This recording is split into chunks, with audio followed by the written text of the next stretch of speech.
Space, the final frontier.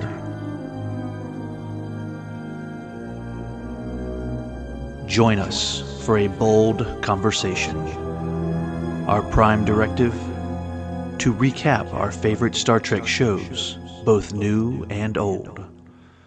To engage in debate about all things Trek. Prepare to energize with phasers set to stun.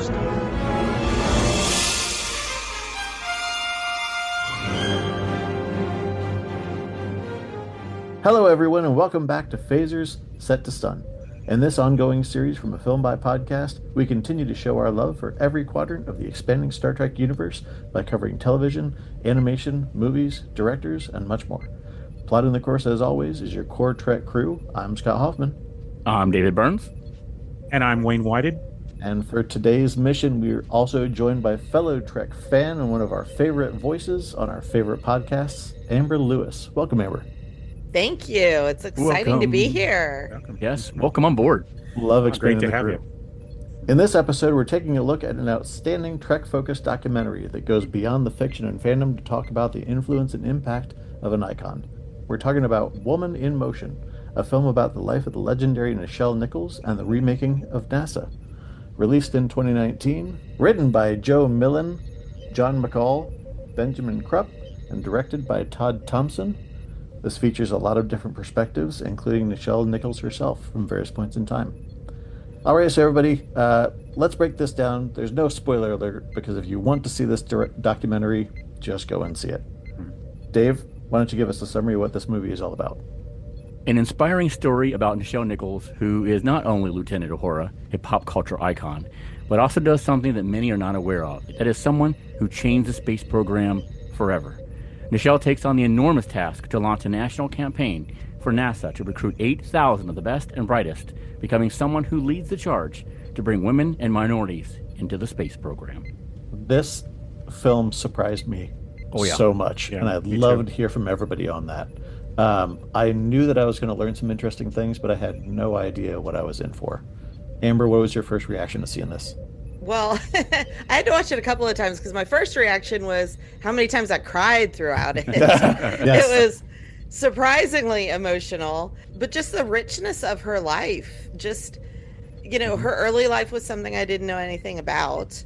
So that was fascinating. And then just seeing someone who found themselves in a position to have a voice and to use that voice, and who wasn't afraid to stand up and say, where are my people? What are you guys doing? Yeah. Was just amazing to me. She's just fascinating. Yeah, I mean, on the surface, just reading the box of it, so to speak, it might seem like it's the life and times of Nichelle Nichols and that she was involved in the NASA space program. It is so much more than that. Yeah. Way, way much more. And I love, to your point, the fact that we get this rich story that tells us so much more about her. Dave, what was your first reaction? Well, I didn't know any of this, surprisingly. As big of a Star Trek fan I am, I had no clue that Nichelle had done all of this. No. I knew that, going back to her history and stuff like that, and her, meeting Gene Roddenberry, I knew a lot of that stuff, and I knew that, she came up with the name Uhura. But what she did for the NASA program, I guess I've been on an island somewhere by myself, because I wasn't aware of everything that she did to change that program. And I was just enthralled by this film, this documentary. And just like Amber said, how rich her life was. And one of the things that really struck me hard is how proud her father was of her, and said that you're going to make a difference in this world. You're going to be my actor. And she made that as a child, that she wanted to make a difference in the world, and she didn't think she was going to be able to do that. But did she ever do it? And she even admits it then, that she did finally realize that she made a difference.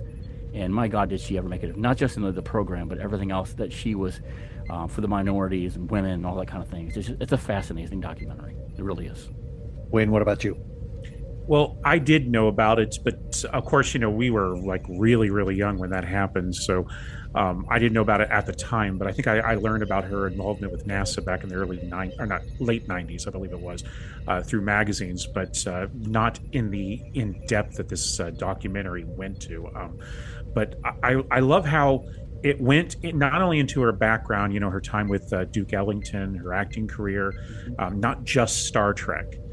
Because that's a lot of stuff that I didn't know. That I mean, I only knew through like little facts that I had seen on the internet. But to actually hear the voice from her, which brings me to my probably the one point that I'm glad about the most, is that I'm glad that they made this documentary while she was still alive. Yes. Absolutely. So that she had input and she got to see this, because seeing her on this documentary was the highlight of it. I mean, she's such a fascinating woman. And I think it's important for women and for Black women to stand up and say, these are the things I did. Not, not to like kind of hide behind the modesty that we're all told we're supposed to have and the humility and it's bragging and whatever, like, but to stand up and say, no, I did that. She didn't get much recognition. I mean, can any of you remember hearing or seeing about this? The reason I knew about it was, and this is very obscure, is back in the late '90s, I was buying old issues of Starlog magazine from back in the '70s, and they had some write-ups. But other than that, I've not seen anything until this documentary was starting to be made. So, I'm glad she's able to get that recognition now. Yeah. Well, and we get to see her present day as of when it was made, obviously, but it's so seamlessly kind of woven through the different times in her life when she's kind of reflecting about what she had done. They did a great job of pulling forward archive audio, archive video that kind of goes through her life, so you get her perspective from different points in her life. But yeah, she was captivating to listen to when she was talking about all the things that she had done, and yeah, it's a critical documentary to have even exist. Obviously, if you're a Star Trek fan, it's mind blowing to see how much of an influence this continues to have today. Yep. But specifically, Nichelle herself, we already knew she was incredible, just didn't know to what depth. There were a lot of interesting things to learn in this one. Amber, what were some of the things that stood out to you, things that you kind of discovered that you hadn't known before? I was so young when the shuttle program began, that it was all about the excitement of the shuttle program, and we were getting this new vehicle to take us into space. So I didn't really know a lot about the problems that they had recruiting, and the sort of irony that Nichelle Nichols starts talking to these potential candidates, and they were like, they're not gonna hire us. Like, why would we apply? Because NASA does not care.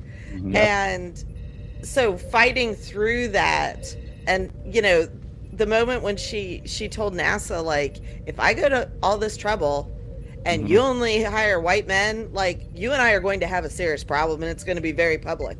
It was just fascinating to me that she would stand up and say that, because that was kind of the attitude, was like, they didn't want minorities, they didn't want women, and when they turned around and said, hey, listen, we'll take anybody, nobody, they didn't believe them.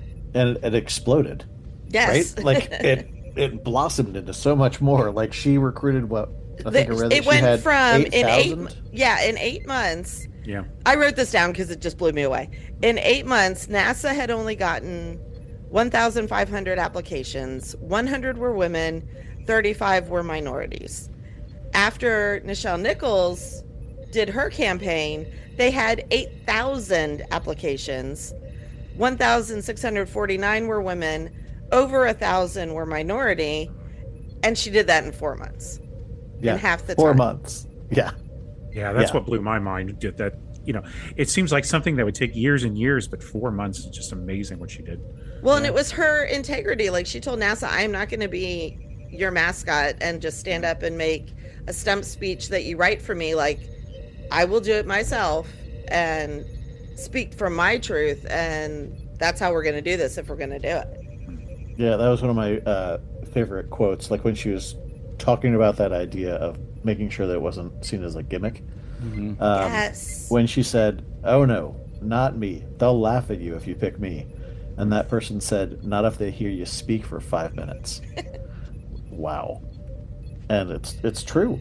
Like everything that she poured into her character. Dave, you mentioned that she not only named Uhura, but when she was having that first reading and wanted to know more about the character of Spock, assuming that was, is that a character that I'm reading for? And they said, well, no, you're reading for somebody else who hasn't been named yet or whatever it is. And she's like, but I still need to know about Spock.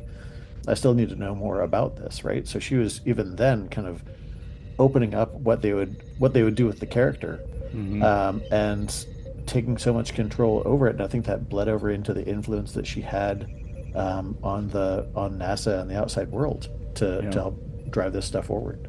Dave, what are some things that you learned in this? So the biggest thing that I learned that I thought was very fascinating was her wanting to put in her resignation for Star Trek because she got tired of the whole Haley frequencies open, and that she was exhausted of it, and that's not why she took that role. She wanted to be something bigger on that bridge, and I get it, I truly do. And it was the whole Dr. Martin Luther King story when they said that you have a guest here who wants to meet you, and she basically was like, I don't want to meet anybody, I don't want to see anybody.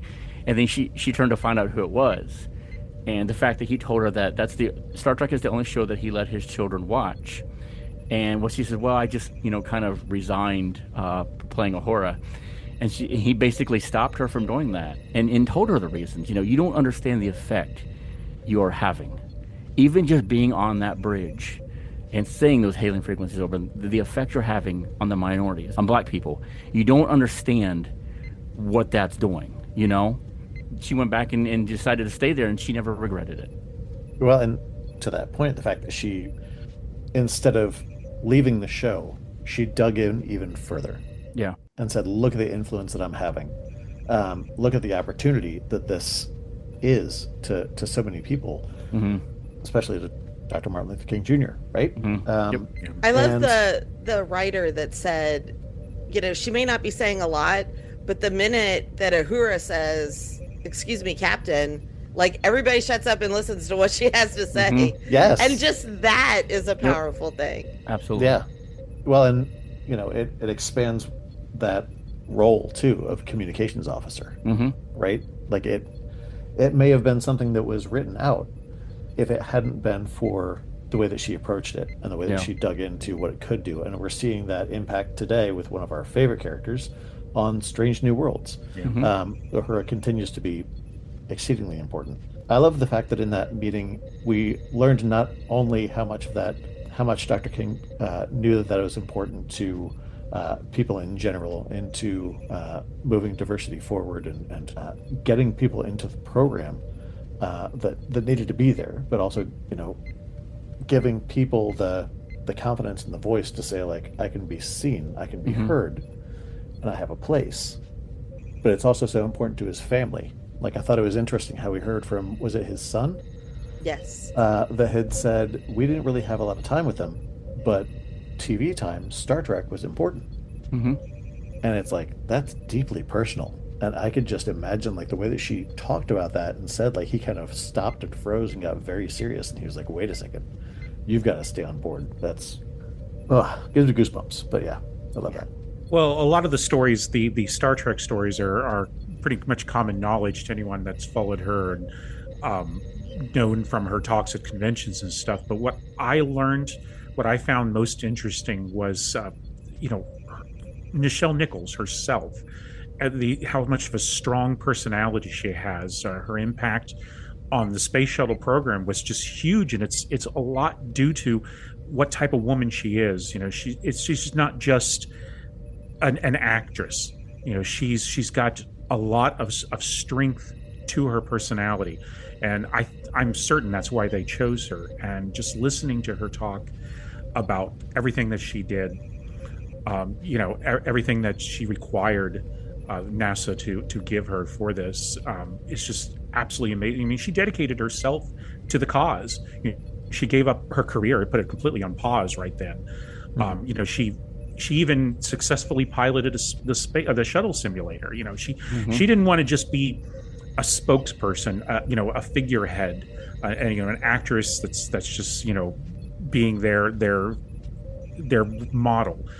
She wanted to actually be involved in it and find out exactly what, you know, was needed, what was being asked.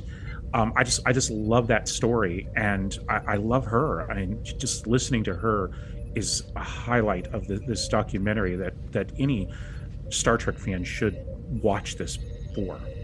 Yeah, I mean, like it's interesting you mentioned her putting her career on pause. She had aspirations of being a dancer and a singer, Yeah. and she was no slouch with that because she was performing with Duke Ellington. And even from then knew that she wanted to be in control of who she was going to be and not letting anybody else tell her what that was going to be.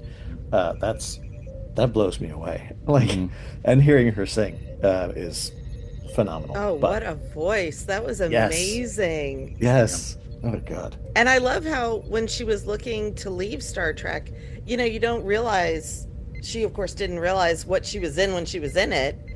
And it was like, this was a job. It was no longer a fulfilling job. I'm going to go find another job, as, you know, performers do. And she was like fine with it and had so many other things she could have done. Yeah.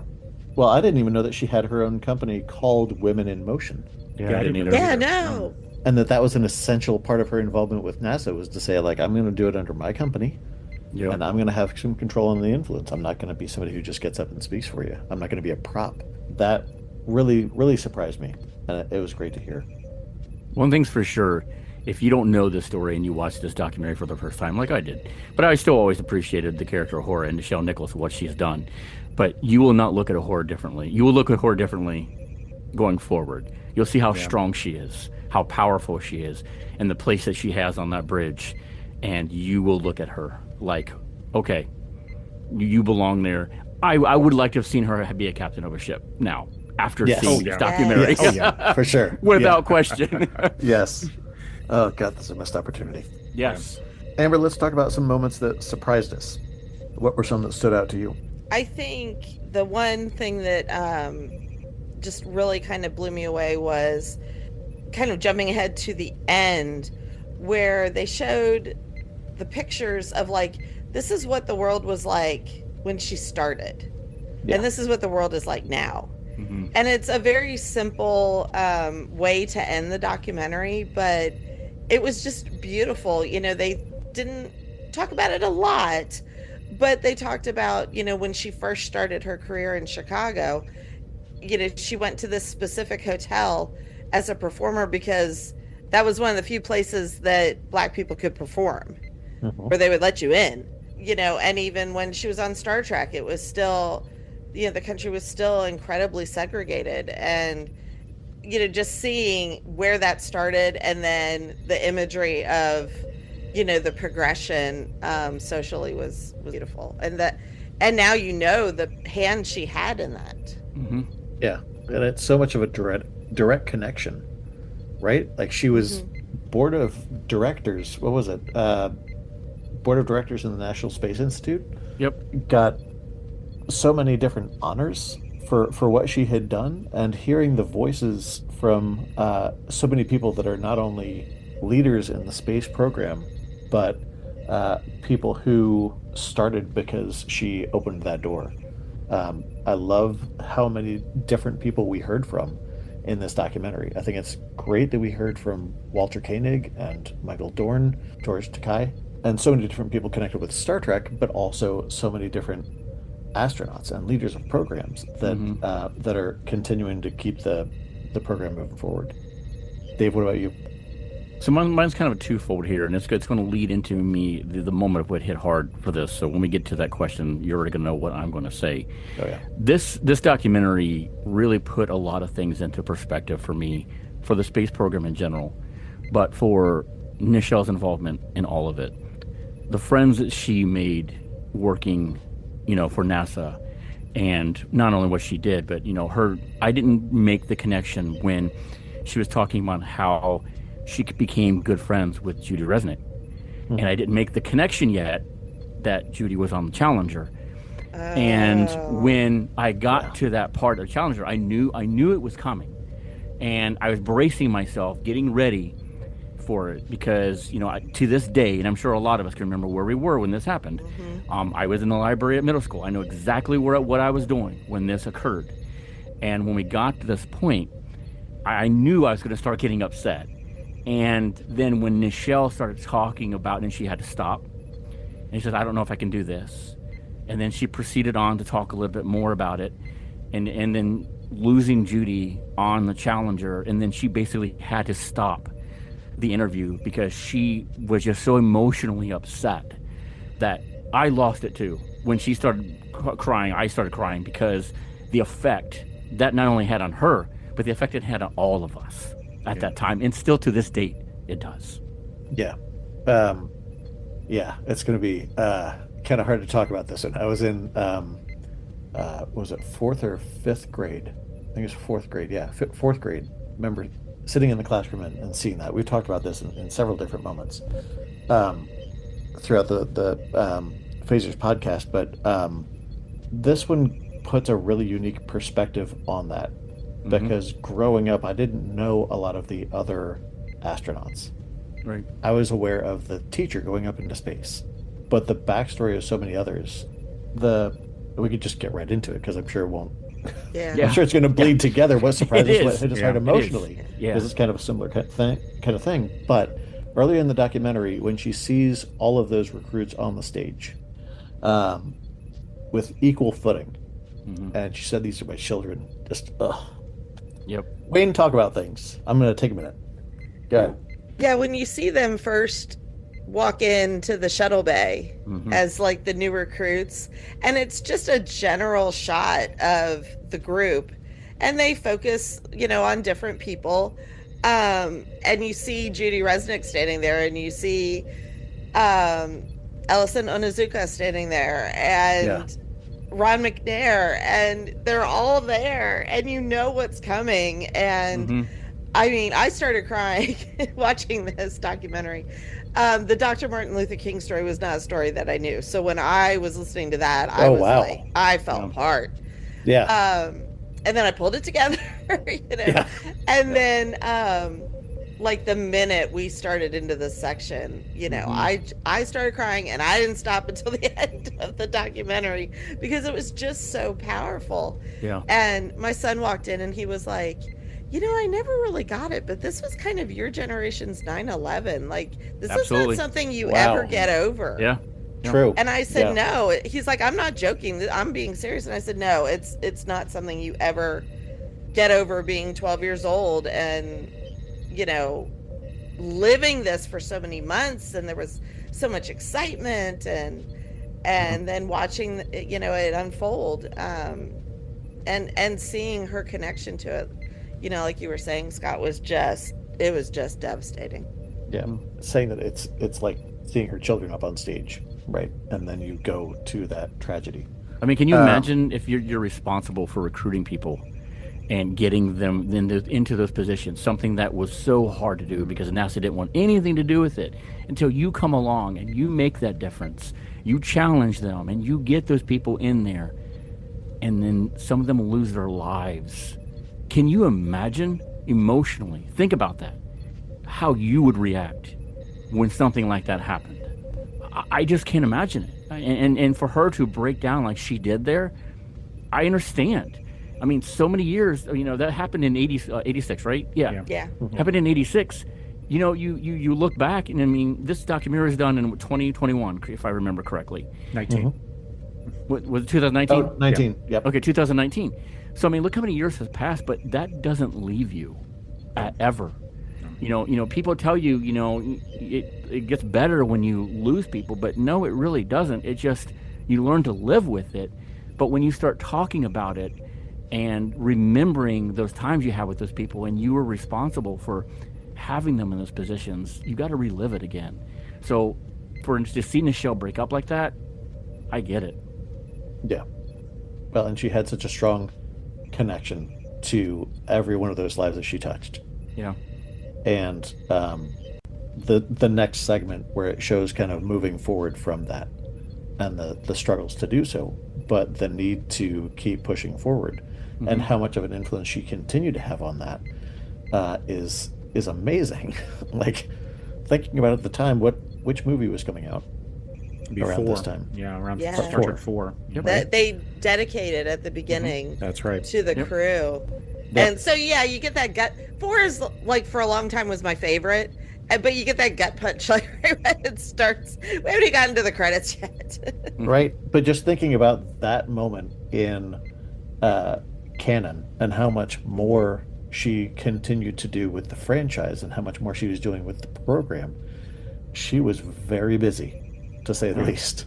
But the beauty of, hearing Dick Scobie's daughters talk about, her mom saying to Vice President Bush, like, don't let this end the program. Like, Yeah. it has to go on. And then seeing that moment when Discovery launched was just beautiful. Yeah. Yeah. When were some other moments that surprised you, or hit you kind of hard emotionally, in a positive way, or in a gut punch? Well, yeah. I mean, my experience was very similar to David's, and that part of the documentary was probably the hardest to watch for me, because I have such vivid memories too. I was in the library at study hall at the time when it happened, and it was such a huge event, historical event that happened on. I mean, everybody had their TVs on at the time, every school, so we all saw it. Yeah, and I remember clearly, watching it and hearing her talk about it. Hearing anyone talk is rough, because it brings back a lot of shock memories to me. But so I'm glad that they included this in there, because I wasn't sure if they would. I wasn't really sure, but I'm glad that they included this in here, because it's important in the history of space travel, in the history of NASA. It's important to include, in the history of Nichelle Nichols, very important. But another thing besides that too, the wealth of footage and behind the scenes clips that they had in this documentary was incredibly impressive. Yes, it was. I'm so glad, because some documentaries, I wasn't sure if they'd have access to all this. You have all the rights and stuff that you'd have to get, but they got it. And the more you put of that, the better your documentary is. And the photos of her early year, clips from the TV show that she did, The Lieutenant. That's a series that I've always heard of, but I've never seen any episodes. I've always wanted to, and seeing her on those clips was fantastic. The Star Trek footage, and then all that priceless film and photos, and the nice little the little reel that they did with her back in the 70s from NASA. I loved seeing that stuff. And I'm so glad that they were allowed to include that in there, because it really enriches this documentary and helps you understand Nichelle Nichols in a new light. Yeah, it took me way, way, way back. I mean, before I was born, way back. But to see her with that footage, and to see early days of her at places like conventions, back when they were even starting the conventions. We've been to tons, right? And Yeah. See, like some of the first ones was weird. Yes, that was Yes. so funny. Yes. Yeah. But the fact that kind of intersects with her meeting the director of science at NASA in 1975 at a Star Trek convention, as a moment that kind of sets her future in NASA in motion, was awesome to see. And I had no idea there was that kind of connection. Yeah, David, you and I have been to so many different Star Trek conventions, and we've always heard these stories. The people will come up and say, oh, you affected my life so much. You helped me do this. We've heard the stories of where people would come up to, like, DeForest Kelley or any of them and say, I became a doctor because I watched you on Star Trek, or I became an astronaut or an engineer because I watched James Doohan, but here all those people can say, I became astronauts. I became part of the space shuttle program because of Nichelle Nichols. Here we actually get to see the footage, see the impact, rather than just hear these little stories that we hear at the conventions. They're not just actors. When you join Star Trek, you go from just being an actor and you become part of the culture. And I know a lot of these a lot of people realize this. Some of them don't realize it when they become it. Some of the times it scares them. But here is this documentary was a great example of how, she really affected a lot of people's lives. It really puts things into perspective, doesn't it? Because you're right, Wayne. I remember how many conversations we heard of that very situation. But I think even Nichelle was kind of, when they asked her to do this, because she kind of felt at first that Ahura wasn't really, big enough. I don't know if big enough would be the right thing to say here, but I don't think she felt like why were they coming for her, to help with this, until she realized what they were doing, and then she realized they're putting her into position to really use this to her advantage. So when you look at that whole perspective, you're right. It really does it's very eye-opening is what it is. Well, we didn't live through that part. Back then, obviously early 70s or so, Star Trek was just a TV show. Yep. And all of them thought it was just a TV show, it was a job that they did for 3 years and left. And around that time, what was it, early 74, 75, whenever they showed that convention appearance, that was the beginning of the Star Trek phenomenon, which we were too young to remember, although we do remember the Star Wars one. You don't remember the Star Trek. And seeing that footage was great because there are a lot of people that remember that, and it's just fantastic to watch. Absolutely. Well, and to your point with her influence from being on the show, Mae Jemison talks about watching Uhura and being like inspired, by that. We over at Docking Bay, we did an episode on the movie Hidden Figures, and Mae Jemison talked about the book and talked about the movie and said how much different her life would have been if that had existed when she was a child. If she had known about Katherine Johnson when she was a child, and that representation being important. So she didn't have the real figure, but she had Uhura to inspire her, which is just, they go hand in hand. That's just, it's such a beautiful thing. Yeah.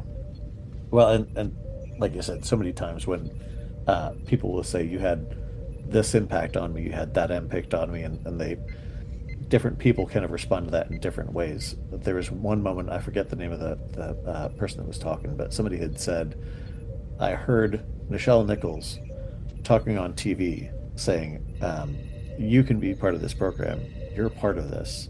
And he is like, I know that everybody thinks that they were talking to them, but she was really talking to me. She was talking to me directly. Yeah. There's so much of that. I think Yes. Trek has an interesting, unique legacy in the world, in the U.S., for having so much history and so many different people that kind of relate to somebody who's coming on new to Trek, to somebody who has been through it for so long, letting them know how much of an influence and how much of a reach this kind of this series, this franchise can have on somebody's life. Like it's not just an interesting show or an interesting story that you follow. It's giving somebody an opportunity to see themselves in more than they are, or more than they think they can be at the time, and using that to move them forward. That's the crux of this documentary that I think is just so beautiful, is you're seeing that directly in action. Like aspects of the space program would not be there if not for a communications officer who thought she was going to quit at some point, but decided to move it so much and turn it into so much more. I think it's amazing.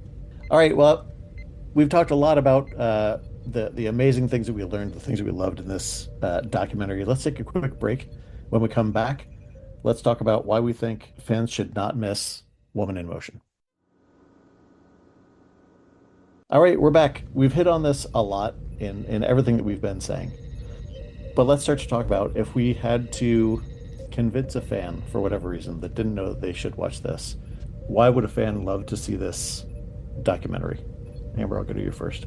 For me, I think it comes down to, there's a lot of ways in which people want to be supportive and don't really know how. So like, it's Women's History Month, and I would love to support women's history, but I don't really know anything about it. Well, it starts with, learn as much as you can about someone you're a fan of. you know, and you'll be surprised at what they contributed to the world. So you're a Star Trek fan. You think you know about Nichelle Nichols and her contribution because she was the first African American female to be featured on a television program, but there's so much more. Her story is so much richer. And the more you learn, you know, the more inspired you are. And then that leads you to, well, who is this woman, you know, Judy Resnick that she's talking about? Who is, you know, Sally Ride? I know she was the first woman in space, but I don't know anything else about her, you know. And that it just opens up so many other doors. You can just go down this great rabbit hole. Mm-hmm. Yeah, Very I know well for said. me, it's one that I want to. I mean, I watched it on my own because I wanted to get ready for the show and wanted to be able to chat with everybody about it. But as soon as I finished, I was like, I really need to watch this with my sons, with my wife. Like, they would love to see this documentary. They don't all have the same connection to her that I do, but I think it's possible they would when they kind of get it. Mm-hmm. There's sometimes when it's kind of like you've got fans with family who aren't necessarily fans, or they're not into it as much as we are. This is absolutely a story that you'd want to share with them to say what it means. I think this documentary gets it. Dave, what about you?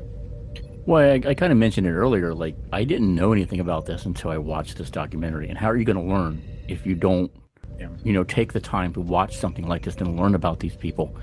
And to learn about Nichelle and what she accomplished in itself is just absolutely amazing. And like I said, I am never, ever going to look at Ahura again the same. I'm not, because I see her as this powerful woman who is on this bridge for communications, but everyone looks to her because she is this strong black woman who deserves to be where she is. And I'm so glad that she stayed. And everybody is glad that she stayed, because she made such a difference in everything that she did. The accomplishments she had with NASA, with the minority groups, with women, everything has just been enthralling to learn. And this document itself just blew my mind away. But let's be willing to make that change. That's what she's teaching us, to be someone that makes a difference. Even if you think it's silly and insignificant, because one day that may become something that is significant and huge. You don't know. If you see a kid who says something like that, encourage them. Show them something like this to say, hey, she had a dream when she was a kid, and look what she freaking did. This documentary should be seen by anybody who loves Star Trek. Yeah, I think it gives you a whole new perspective on Nichelle Nichols and the character of Uhura. Like, it changes the way I'm going to look at her portrayal of Uhura, but the character, again, on Strange New Worlds, that I think is echoing and continuing what Nichelle had started, not only with that character, but with the series and what it can do, the potential for it. I love it. Well, it's not going to take much to convince any Star Trek fan to watch us. It's got Nichelle Nichols. It's partially about Star Trek. No, they're going to watch this. But this documentary goes beyond that. It's real. It's so informative, and people who have no connection to Star Trek should really sit down and watch this, because, Nichelle Nichols is a phenomenal lady that has done so much for not only Star Trek fans, but for, the world itself. And I wish I had a chance to meet her, now after seeing this even more so. But, this really touches into a small note of actual history that I think anyone that watches this will enjoy, and it'll, inform them. It's a great documentary for anyone. I mean, there's so many different parts to it, not only just the NASA stuff, but her perseverance, her backstory, her desire to bring minorities and women, into the forefront of NASA. There's just so much to this documentary that people can take from it, that I was pleasantly shocked at how much I enjoyed this. I knew I would, but I really, really enjoyed this documentary, and I know for a fact that I'll see it again. Yeah, I went into this knowing that I would learn more about Nichelle Nichols and the space program, but I didn't know how much it would how much it would hit home. Obviously, it was emotionally hard hitting for some of the things that we had mentioned, but knowing how much she had done with something that could have just been dismissed as I'm doing a space TV show for a couple of years, and it became so much more. Right, a time when it was westerns, and it was off the air for a while until there was a movie, and possibly even forgotten, frankly. I mean, it was in syndication for a long time, but it could have died on the vine way back when. And knowing how much more she had done, how much more she had made it meaningful to people, and knowing what it could do was amazing. I love seeing the richness of her life, and learning about her passion for singing and dancing on top of what she had done for NASA, even kind of culminating. There's almost like a blink and you'll miss it, or if you hit the if you follow the prompt, you'll miss it. There's kind of a mid-credit scene where she sings "Fly Me to the Moon." Yeah, I saw that. Kind of a recent recording. Oh God, she's still got the pipes to hit it. Yes, she does. It's like, yes, she does. It's amazing. So, I mean, if you're a fan of any of the series, original series, Next Generation, Strange New Worlds, anything along the lines, I think it's important to watch this movie, not only to hear about this incredible woman and her role in history, but the impact that we understand that this franchise can have. I think it's amazing, and I'm glad that it's out there. Even fans of history, fans of the space program, you need to watch this documentary. All right, Amber, any final thoughts on Woman in Motion? No, I think we hit it all. I do love the you were talking about the history, like the television history of Roddenberry doing that show, The Lieutenants, and that episode not airing because it was an African American story during a segregated time. And so he creates Star Trek to like tell the stories he wants to tell in the subversive way and get it past the network. I just was like, oh, that's good. I like that so much. Well, crew, I appreciate you coming on to talk about this one. I'm very glad that we chose to cover it. Because it brings it to the top of the queue. So, as always, thank you, Amber, for joining us. Yes, thanks, Amber. Have you back for another one. Thanks for coming. Yes, it was so much fun. Thanks, Dave and Wayne, as usual. I want a Captain Uhura show. Yes. I'd like to see that too. Yeah. Yep. That would be fantastic. I mean, we get how much more of a Strange New Worlds after this? Yeah, like about 1 3 year? more years of it. 3. 1 or 2 more years. 3. Yeah, after this one. Yep. I mean, there's always room. Yeah. Right? There's a lot of in between there we could cover. I absolutely love her character now. I always did, but this one just, so much more. Knocked it out of the park for me. Yep. Epitomizes a communication officer. That's the person that's supposed to be helping people talk and communicate and connect. This just makes it so much more. It does. Yep. As always, thanks to our listeners for joining us. Hailing frequencies are always open for you to share your thoughts and questions on Facebook, Instagram, and your favorite social channels. Email us at afilmbypodcast@gmail.com. Find us online at afilmbypodcast.com. And if you're looking for more exclusive content and swag, send some Latinum our way through Patreon. See you next time for another episode on Phasers Set to Sun.